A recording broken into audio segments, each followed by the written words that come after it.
सेनापति जी, हमारी सेना की एक टुकड़ी को कहिए कि इस क्षेत्र में चारों ओर फैल जाए। मुझे किसी भी मूल्य में दोनों बालक और वन देवी चाहिए, और हमारी सेना की एक टुकड़ी जल के भीतर भी जाएगी, जिसका नेतृत्व हम स्वयं करेंगे।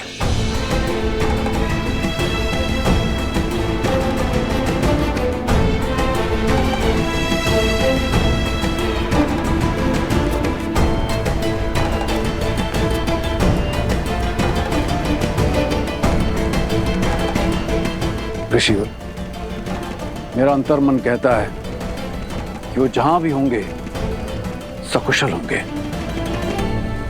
महाराज,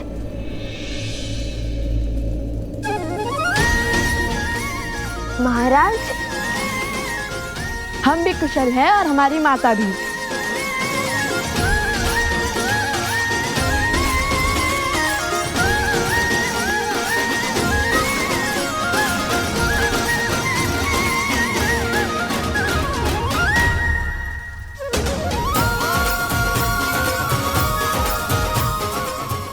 अरे झील में तो पहले ही भीगे हैं, अब क्या अपने आंसू से भी भिगोएंगे हमें? जानता था असंभव को संभव करके ही लौटोगे, विजयी होकर लौटोगे। जब उस राक्षस का महल ध्वंस हुआ तब भी तुम्हारे बल पर हमें संदेह नहीं हुआ, किंतु वन देवी कहाँ है? सुरक्षित है, देवी फल्गु की प्रार्थना कर रही है। धन्यवाद जो करना है उन्हें। किंतु मैंने तो भूल से तुम्हें महादिव्य मंत्र दिया ही नहीं। मक्रासुर का वध कैसे किया तुमने? दिव्य मंत्र नहीं मिला तो क्या हुआ? हमारे पास तो सदैव ही श्री राम की भक्ति की शक्ति रहती है। मैंने श्री राम का नाम लिया और वो बाण साधा और उसने मक्रासुर का वध। श्री राम के नाम में अत्यंत शक्ति है।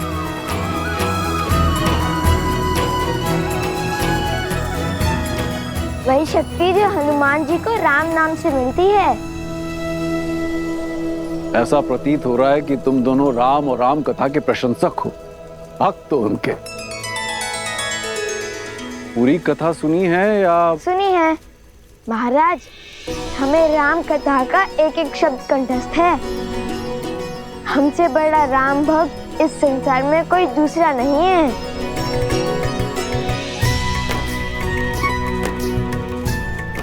लगता है आपने हमारी पूंछ पर ध्यान नहीं दिया।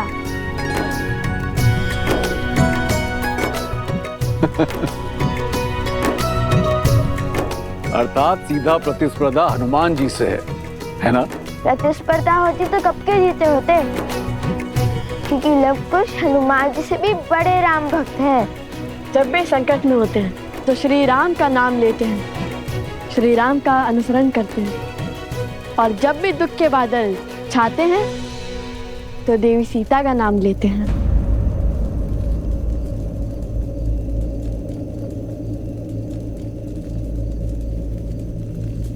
सीता?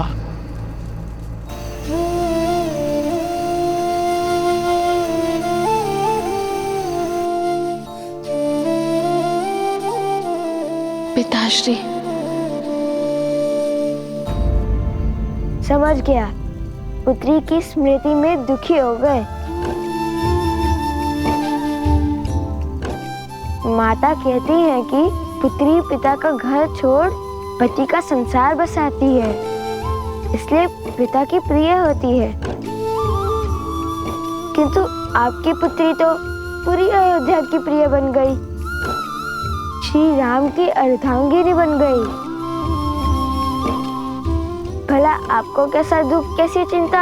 आप चिंतित ना हो महाराज, हम शीघ्र ही अयोध्या जाकर श्री राम और देवी सीता को आपकी कुशलता का क्षण पहुंचाएंगे। अयोध्या? हाँ, अयोध्या, आपकी पुत्री का राज्य, उनका घर, जहाँ वो श्री राम के साथ सुख से रहती हैं।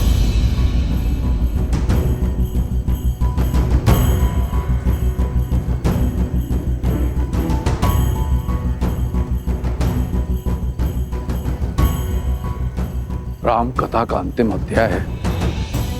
क्या पढ़ाया है तुम्हारे गुरुजी ने? परीक्षा ले रहे हैं हमारी। अंत में राजा राम और महारानी सीता का पट्टाभिषेक होता है और वो सुख से अयोध्या का कार्यभार संभालते हैं। कैसी अभागी हूँ मैं। इतने वर्षों बाद पिताश्री को देख तो सकती हूँ, किंतु उनके समक्ष नहीं जा सकती, उनके चरण स्पर्श नहीं कर सकती, सुख दुख के बोल नहीं बोल सकती, उन्हें उनके नातियों का परिचय नहीं दे सकती।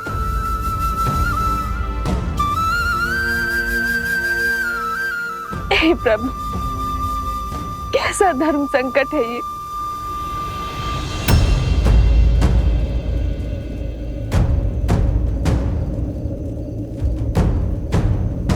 क्या करें आप ऋषि कुमार? हमारी माता ने कहा कि आप उनके पिता समान हैं, तो आप हमारे नाना हुए और नातियों का उनके नाना से आशीर्वाद लेना उनका धर्म भी है और अधिकार भी। मुझे क्षमा करना पिताश्री, मैंने आपसे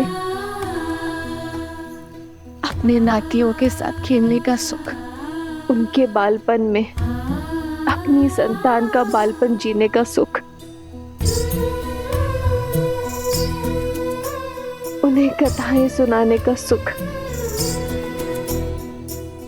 उनके मुख से नाना शब्द सुनने का सुख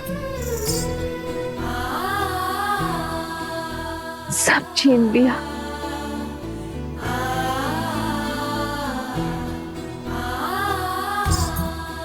कितने अभागे हैं मेरे लव कुश, जो मिथिला के ज्ञान से वंचित है। ननिहाल में उन्हें मिलने वाले प्रेम से दूर रह गई मेरे लव कुश। अब तो साक्षात देवी सीता के पिता और श्री राम के ससुर हैं। हमें शीघ्र ही उनसे भेंट करने का आशीर्वाद दे दीजिए ना।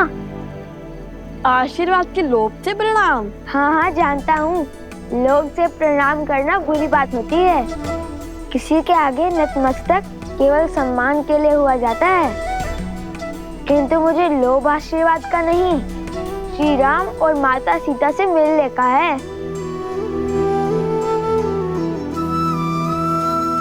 ईश्वर सदैव तुम्हारे हृदय को भोलेपन से भरा रखे। द्वेष और स्वार्थ का मैल तुम्हारे मन को छू भी न सके और तुम्हारा नाम इस संसार के सबसे वीर योद्धाओं में सम्मिलित हो। बिल्कुल तुम्हारे प्रभु, तुम्हारे आदर्श श्री राम की तरह, और तुम्हें शीघ्र ही उनसे मिलने का सौभाग्य प्राप्त। धन्यवाद महाराज। धन्यवाद महाराज। वनवास हो या रावण का पाश, आज तक ईश्वर ने मुझे जो भी दिया मैंने उसे नियति समझकर स्वीकारा। कभी कोई उल्हाना या कभी कुछ नहीं मांगा मैंने, किंतु फाल्गु देवी, आज मैं आपसे मांगती हूँ, यदि मैंने आपकी तपस्या सिद्ध की है तो बिना अपने पिता के समक्ष आए उनके चरण छू पाने का सुख दे दीजिए मुझे। दे दीजिए माता।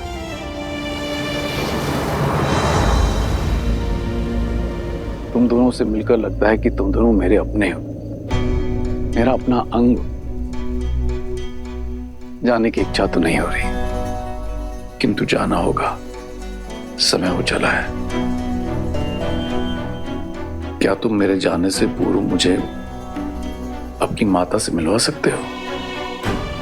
मैं उनके दर्शन करना चाहता हूँ। अवश्य, क्यों नहीं। मुझे भी वन देवी के दर्शन करने हैं पुत्र।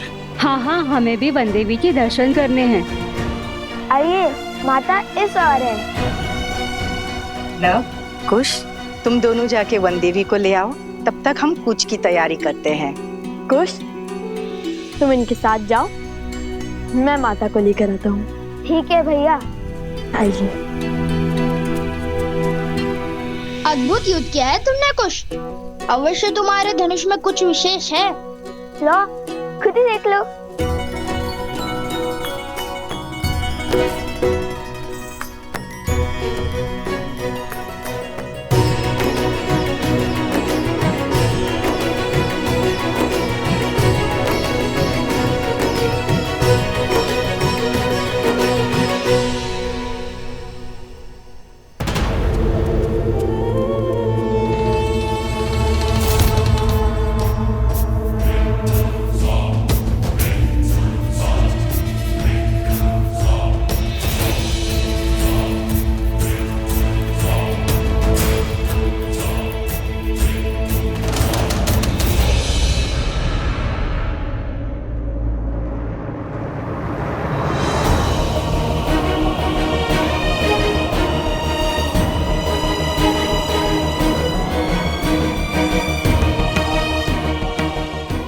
मेरी विनती सुनिए फाल्गु माता, मेरी विनती सुनिए। सोमकरण, सोमकरण।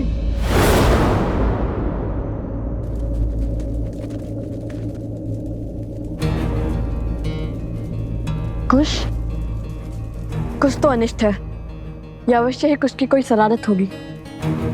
आप सब यही रुकिए, मैं आता हूँ। सैनिकों, लव के साथ जाओ।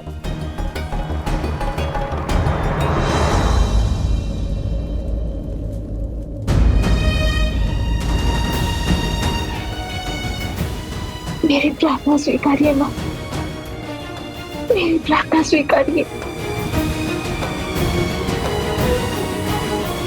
क्या हुआ कुश?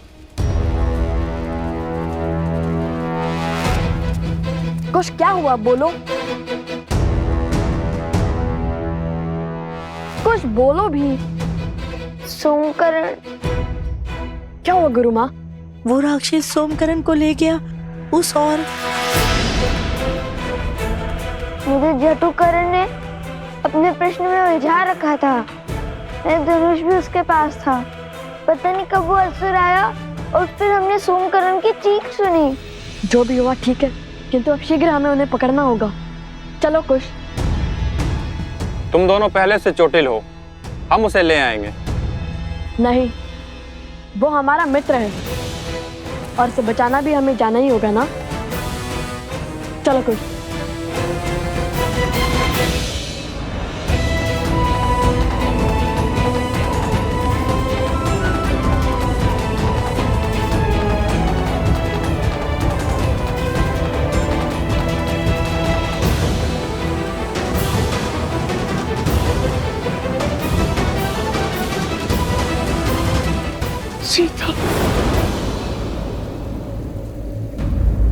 ऐसी घोर काली रात्रि में बिना प्रकाश के हम वन देवी के दर्शन कैसे कर पाएंगे?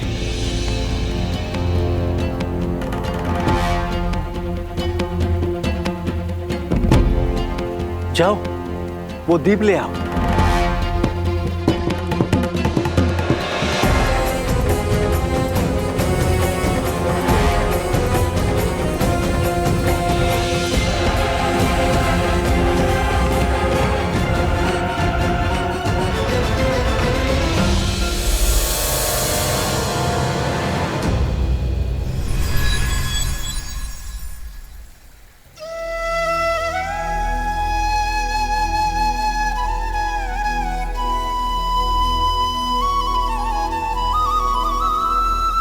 वन देवी, आपके दर्शन पाकर हम धन्य हुए।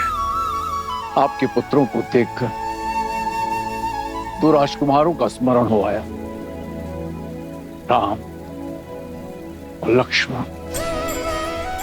वर्षों पहले मिथिला पधारे थे। उनकी माता में भी एक परिचित मुख को देखने की आशा थी, किंतु आप तो उनसे भी अधिक अलौकिक हैं।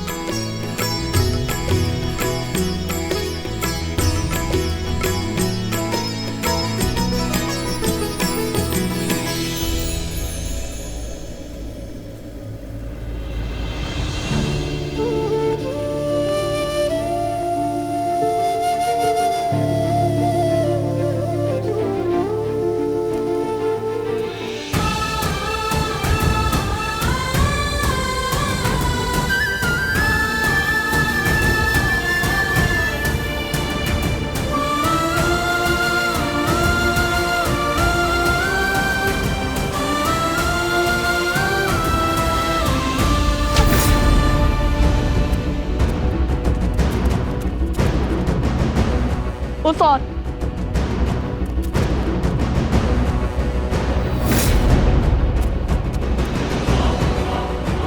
सोमकरण, वो रहा, शीघ्रता करो। रुको।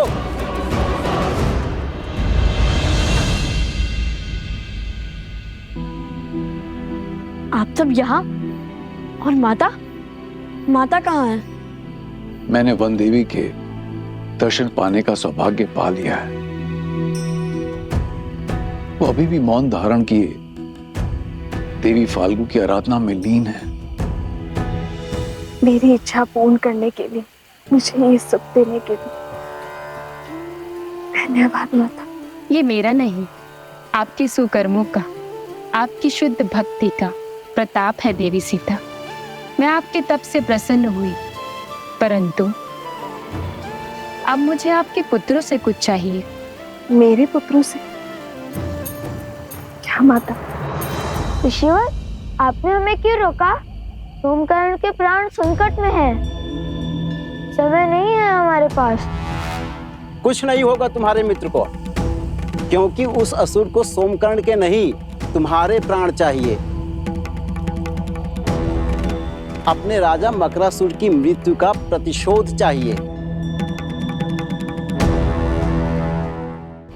तो क्या अपने प्राण बचाने के लिए अपने मित्र के प्राण दांव पर लगाएंगे हम? कदापि नहीं। उचित कहा भैया। वैसे भी जिस राजा को मार गिराया, उसके सेवक को तो यूं धराशायी कर देंगे हम। इसमें कोई संदेह नहीं है कि वो असुर तुम्हारे वीरता के समक्ष टिक पाए।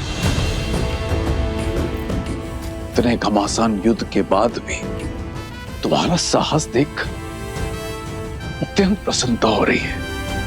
ये मेरा सौभाग्य होता यदि मुझे तुम्हारे साथ युद्ध करने का अवसर मिलता। किंतु हमारे तो आपसे कोई पैर ही नहीं है, फिर आप क्यों हमारे साथ युद्ध करना चाहते हैं? कुश, वे हमारे साथ असुरों से युद्ध करना चाहते हैं, हमारे विरुद्ध नहीं। ओह,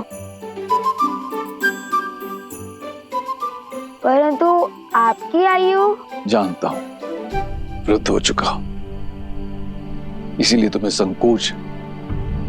किंतु मैंने इस आयु तक जो अर्जित किया है उसकी सहायता अवश्य लेना।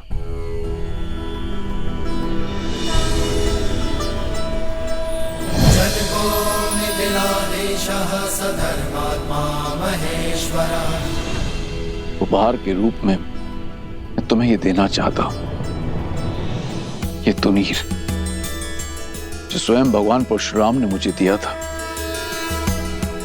ये अक्षुत है, अर्थात इसके बाण कभी समाप्त नहीं होते और इनमें दिव्य शक्ति भी है। ये लो पुत्र। नहीं, किंतु ये आपको मिला आशीर्वाद है और ये आपने अर्जित किया है, इसे मैं नहीं ले सकता। परंतु सोमकर्ण को लौटा लाने में तुम्हारी सहायता करना मेरा धर्म है। क्या तुम मुझे मेरे धर्म से वंचित करोगे ऋषि कुमार?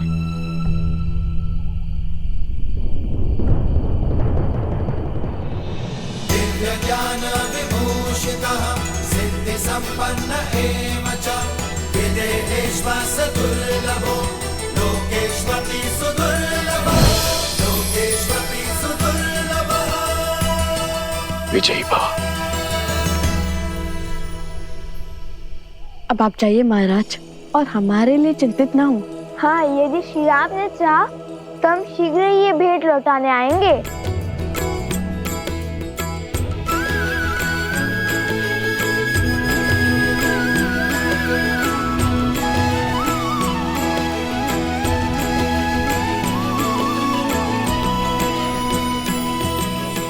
चलो कुश, माता का आशीर्वाद लेकर हम सोमकर्ण को खोजने चलते हैं। अभी तुम्हारे कार्य शेष हैं। माता फल्गु तुमसे कुछ चाहती हैं। हमसे? हमसे क्या? उत्तर नहीं देना था तो बोलते थे, क्यों आंखें क्यों मूंद ली? कुश, वे ध्यान कर रहे हैं। क्षमा ऋषिवर, अब ये मौन रहेगा।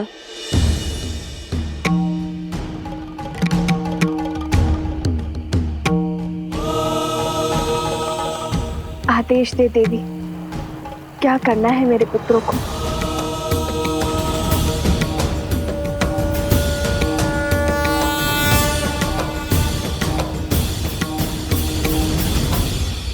कुश, वंदेवी की, वंदेवी की, वंदेवी की, वंदेवी की। वहाँ क्या हुआ?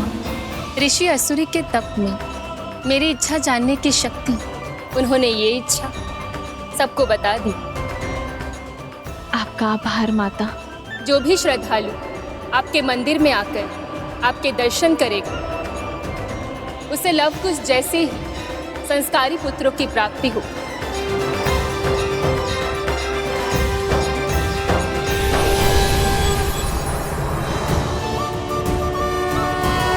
यदि हम अभी मंदिर बनाएंगे तो सोमकरण को बचाने में विलंब होगा, कष्ट में होगा वो।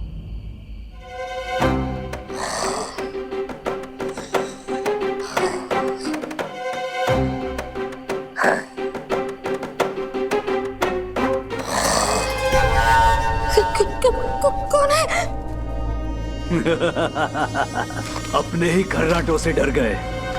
कहने को तो तुम लोग लव और कुश के मित्र हो, और इतने कायर। कितने सालों से भूखे हो, पूरी थाली चट कर गए। मैं ही मूर्ख हूं जो तुम्हारे हाथ में धनुष देख के तुम्हें कुश समझ बैठा था। मन तो करता है तुम्हें अभी खा जाऊं, किंतु रक्त केतु अपना उद्देश्य पूरा करने के लिए तुम्हारा उपयोग करना चाहता है। रक्त केतु? वो मायावी असुर जो रक्त बहने पर मरता नहीं है, बल्कि अपना रक्त बढ़ाता जाता है। वो दूसरों के रक्त पर ही पलता है, उसके रक्त की एक एक बूंद चूस लेता है। तुम्हें लव कुश की शक्ति का बोध नहीं है? वो किसी भी स्थिति परिस्थिति से लड़कर मुझे खोज लेंगे। यही तो चाहता है रक्त केतु। लव और कुश उन तक पहुंचे, यहाँ आए।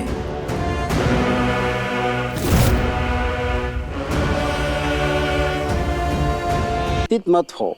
इस मंदिर की स्थापना से धर्म की शक्ति बढ़ेगी और अधर्म दुर्बल होगा।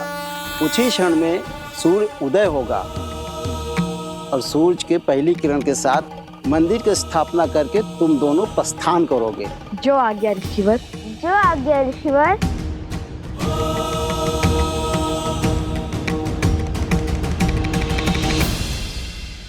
माता,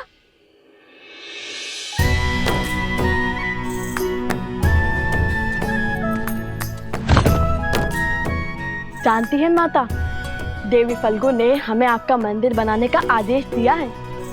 आदेश नहीं, सौभाग्य कहिए भैया।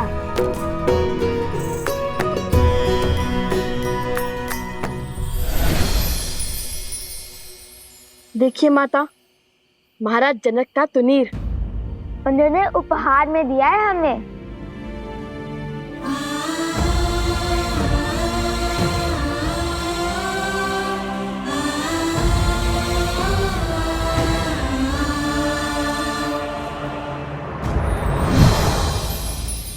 सोमकरण को लौटा लाने में हमारी सहायता के लिए भेंट दी है उन्होंने। सोमकरण? क्या हुआ है उसे? माता, मकरासुर का एक असुर सैनिक उसे उठा ले गया।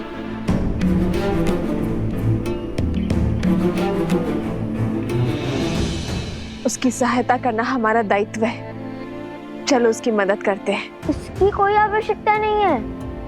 मेरा मतलब है कि ऋषि असुर ने पहले मंदिर बनाने और फिर भोर की पहली किरण के साथ सोमकरण को खोजने का आदेश दिया है, जिससे धर्म की शक्ति बढ़ेगी और अधर्म दुर्बल होगा।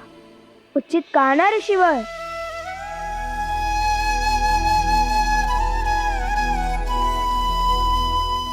ऋषिवर सोमकरण? चिंतित ना हो देवी, लवकुश सोमकरण को अवश्य खोज लाएंगे। किंतु देवी फल्गु की इच्छा पूरी किए बिना उनका यहाँ से प्रस्थान अनुचित होगा। जैसी देवी फल्गु की इच्छा। आप विश्वास रखिए माता, कल भोर तक आपका मंदिर भी बन जाएगा और हम सोमकरण को लाने के लिए निकल चुके होंगे। कुछ नहीं होने देंगे हम सोमकरण को। वही तो है जो मेरी हर कथा पर 100% विश्वास करता है। ना कोई प्रश्न पूछता है और ना कोई उत्तर चाहता है। अपने परम मित्र को प्राण देकर भी बचाऊंगा मैं। अब मंदिर निर्माण करते हैं, तो ये कथा भी तो सोमकरण को सुनानी होगी ना।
ऋषिवर, हमने वनदेवी का तो आभार प्रकट कर दिया है, अब बारी उनके पुत्रों को धन्यवाद देने की है। हम सब उनके आभारी हैं ऋषिवर। मैया का मान है, पिता का विवाद, ये तो करने संग्राम का मजा आए हैं। माथे पे तेज ले, कांधे पे धनुष साजे पूजा, बलि है बलवान आए हैं। देख रहे हो भैया, पहले तुनीर, अब ये सीधा मंदिर। माता ने क्या कहा था कि धर्म के पथ पर धूप भी होती है और छांव भी। समझ गया।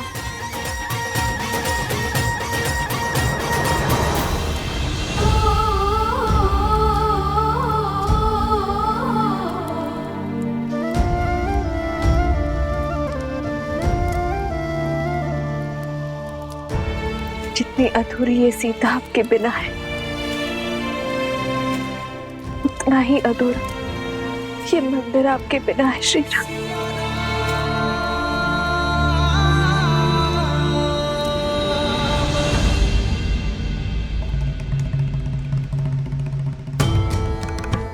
अपने अश्रु पोंछ लीजिए देवी। जब किसी महापुरुष या महान आत्मा के हृदय में कोई इच्छा जागृत होती है, तो न केवल उसके अपने सत्कर्म अपितु उसके अपनों के सत्कर्म भी मिलकर उस इच्छा को पूर्ण करने में एकजुट हो जाते हैं। अर्थात देवी सीता की इच्छा पूरी होगी? क्यों नहीं देवी, आने वाले समय में फाल्गु नदी एक तीर्थ स्थल के रूप में पहचानी जाएगी, जहां श्रद्धालु संसार भर से आएंगे और कुछ ही वर्षों पश्चात वन देवी के इस मंदिर में श्री राम की एक मूर्ति स्थापित होगी और फाल्गु में जिस स्थान पर देवी सीता ने तप किया था, वो सीता कुंड के नाम से विख्यात होगा। यहां आने से पापियों के पाप धुल जाएंगे और वो पवित्र होकर वैसे ही चमकेंगे जैसे तप करके देवी सीता ने फाल्गु को चमका दिया। किंतु लवकुश का क्या? अभी तो एक विपदा से बाहर निकले थे, फिर दूसरी की ओर चल पड़े हैं। देवी, मैंने आपसे पहले भी निवेदन किया था कि ऐसी परिस्थितियों में हमें धैर्य रखना चाहिए। रही बात सिया राम के पुत्रों की रक्षा की, तो उनकी रक्षा हेतु पहले स्वयं राजा जनक पधारे थे। अब देखते हैं ये कथा कौन सा नया मोड़ लेती है।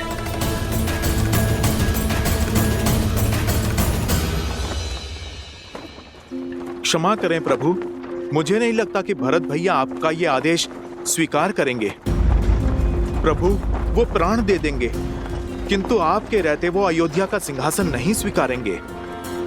भरत को मानना होगा हनुमान, क्योंकि ये उसके बड़े भाई का आग्रह है, अयोध्या के महाराज का संदेश है। भरत अयोध्या के साथ प्रतिबद्ध होगा, मैं स्वयं उसका राज्याभिषेक करूंगा।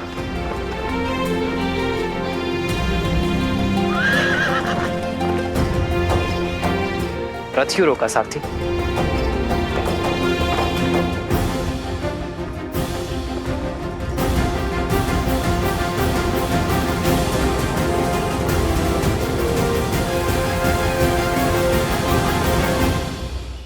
निश्चिंत होकर जाइए माता, और हमारे लिए चिंतित न हो। हम शीघ्र ही आश्रम पहुंच जाएंगे। वो भी सोमकरण को लेकर। ऋषि असुरी ने हमें उत्तर की ओर जाने का आदेश दिया है, वही मिलेगा सोमकरण। वो बच तो जाएगा ना? क्यों नहीं बचेगा? उसे पकड़ने वाला मकरासुर का तुच्छ सेवक है, और हम मकरासुर को मारने वाले लवकुश। प्राण तो उसके संकट में है। मूर्ख है जो हम जैसे वीरों से टकराने का दुस्साहस कर बैठा।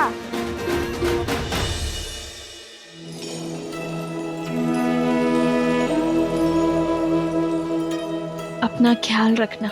जी माता।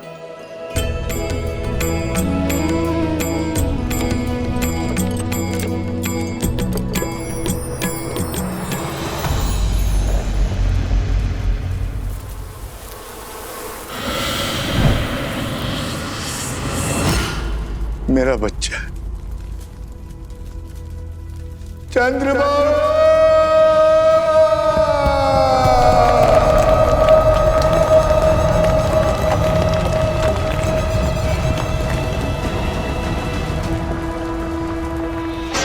चंद्रबाबू, चंद्रबाबू, मेरे पुत्र।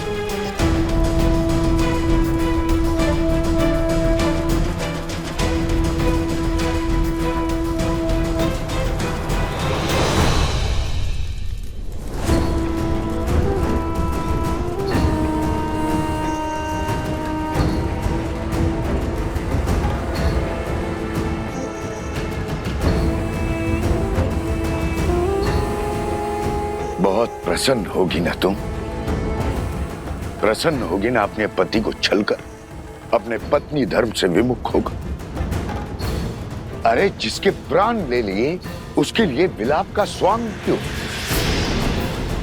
तुमने मारा है मेरे पुत्र को, तुमने। हाँ हाँ हाँ, मैंने मारा है उन्हें। मैं हूं दोषी।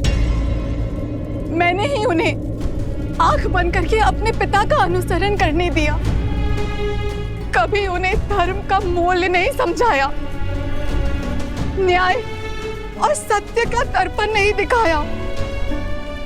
हाँ, मैंने मारा है उन्हें। बस, जिस अधर्म की तुम दुहाई दे रही हो, देखती जाओ कैसे मेरे पुत्र की बलि धर्म और अधर्म के इस युद्ध में राक्षसों की ओर से अंतिम बलिदान होगी। मूर्ख मत बनिए, अपमान नहीं कर रही हूँ, आपको सत्य बता रही हूँ।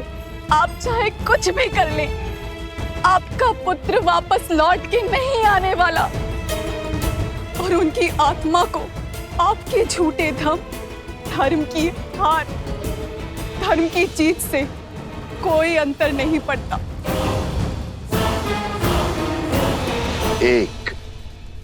केवल एक कार्य था तुम्हारा, ब्रह्म मंत्र का जाप, उसमें भी मात खा गई। इतनी सरलता से शत्रु के बहकावे में आ गई, अपना धर्म भूल उनके धर्म का गुणगान करने लगी। जो स्वयं शस्त्र नहीं उठा पाते, वो सदा नारी को अपनी ढाल बनाते हैं। लोक अपवाद और शंका से नारी का चरित्र मलिन करते हैं।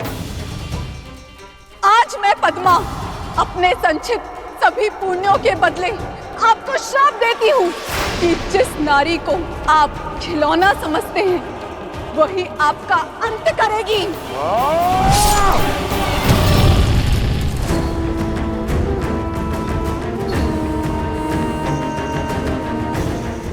जिस नारी को आप खिलौना समझते हैं वही आपका अंत करेगी।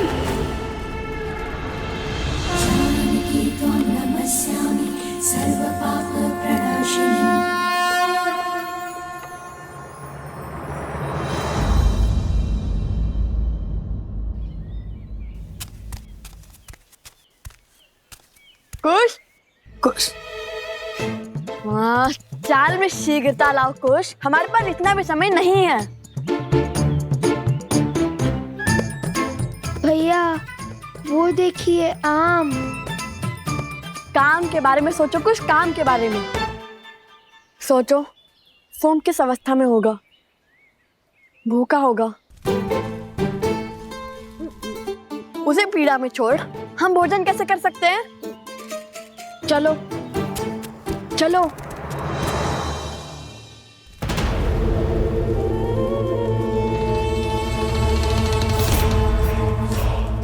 रक्त केतु,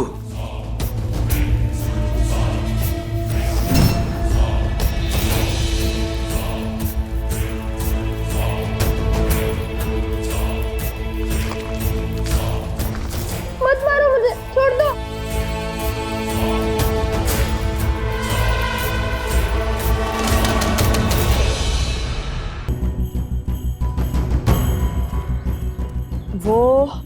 वो इस ओर गया होगा, क्योंकि अन्य दिशाओं में तो राजा श्री राम का राज्य फैला हुआ है। वो उसी ओर गया होगा। होगा नहीं भैया, होंगे। असुर भेड़ियों की भांति होते हैं, झुंड में घूमते हैं। फल में तो था ही, आपके साथ रहकर बुद्धि में भी निपुण हो गया हूँ मैं। तब तो वो किसी ऐसे राज्य में गए होंगे जहाँ अधर्म का वर्चस्व हो। तो उस राज्य के राजा को हमें हराना होगा भैया। जब उस राज्य का अंत करेंगे तब उस राज्य पर हमारा अधिकार हो जाएगा ना भैया। किंतु हम तो ऋषि पुत्र हैं, राजकुमार नहीं। तो हम इस राज्य का क्या करेंगे? हम वो राज्य श्री राम के चरणों में अर्पित कर देंगे। चलो शीघ्र चलते हैं। ये तो अति उत्तम विचार है भैया, किंतु अब तक तो कोई संकेत नहीं मिला। भैया ये तो सोमकरण का कुंडल है।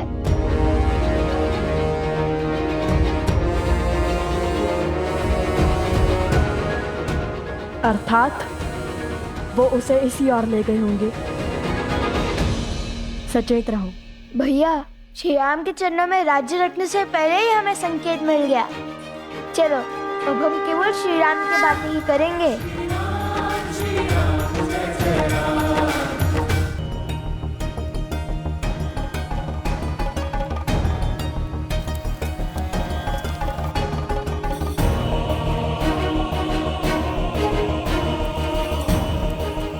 महाराज की जय हो। ये यज्ञ कैसा आ रही सुमंत? आपके भाई पितृ यज्ञ कर रहे हैं श्री राम।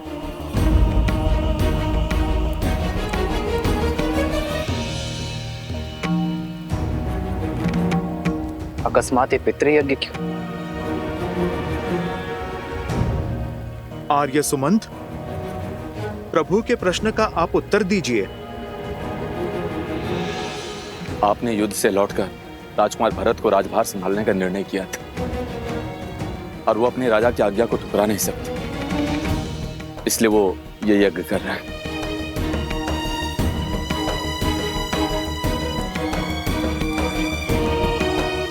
पितृ यज्ञ से प्रभु का राजकाज छोड़ने का क्या अर्थ है?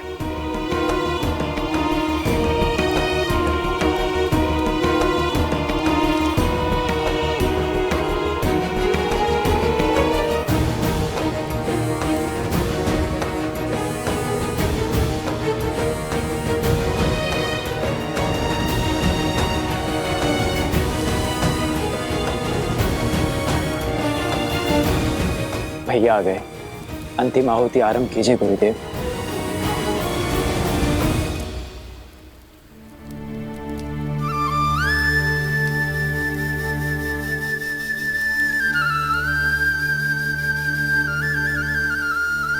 भरत के इस निर्णय का मुझसे क्या संबंध?